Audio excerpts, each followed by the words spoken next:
Pamberi Trust. We got to know Africalia, as I remember, about 4 or 5 years ago. We started talking about different possibilities. I think Africalia already knew about Book Cafe. In terms of relationship between an arts agency in Africa and arts practitioner, in those days we were, if I can say, very naive. We knew very little about the world of development, funding, all this kind of thing.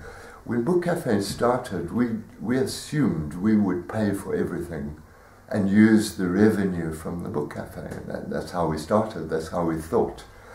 And when we began to talk to funding agencies, it was a new language for us, a bigger language, bigger concepts, bigger terms of reference. And so through that, really, things developed really very rapidly. When I think back, that 3-year period, 2008, 2009, when we started with Africalia, through to 2011 was a period of incredible growth, both in terms of the scope of what we do and the quality of what we do, and in terms of the size of the organization itself. So today we look at a Pamberi Trust with 1,200 artists. I mean, these are crazy. When I think back to the early days, these are crazy figures. 950 events last year, 17 a week.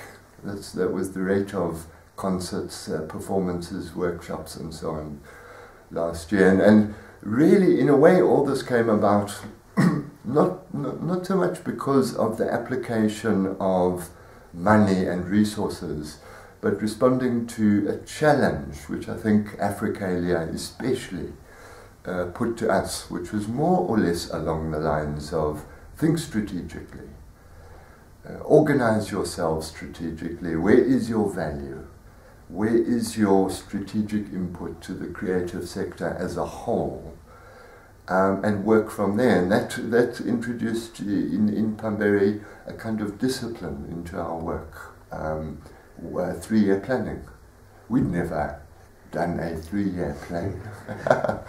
We'd done a 6-month plan, a 1-year plan, and so on and so forth.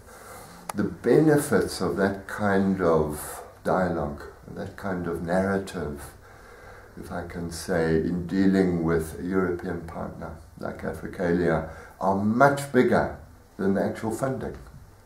You need the resources, that's obvious, but without the management, without the systems, the strategic thinking, you can't get anywhere anyway. So that's how I view a little bit about our relationship. Okay, well. It's very nice to be able to link with an agency like Africalia, which is open-minded, flexible, but strict and disciplined when it comes to the work and the impact that has to be made. It's more of an equal relationship. Now this language of donor and recipient, we throw it away. We don't even use it anymore. And it's not just kind of trying to be polite or making up words. We actually, when we say partner in Belgium, we actually mean partner. That is crucial for us. As soon as that relationship changes, it becomes limited. And that's how we see maybe the input in terms of changing mentality, of how we take our work, and the impact that Africalia has had. Okay.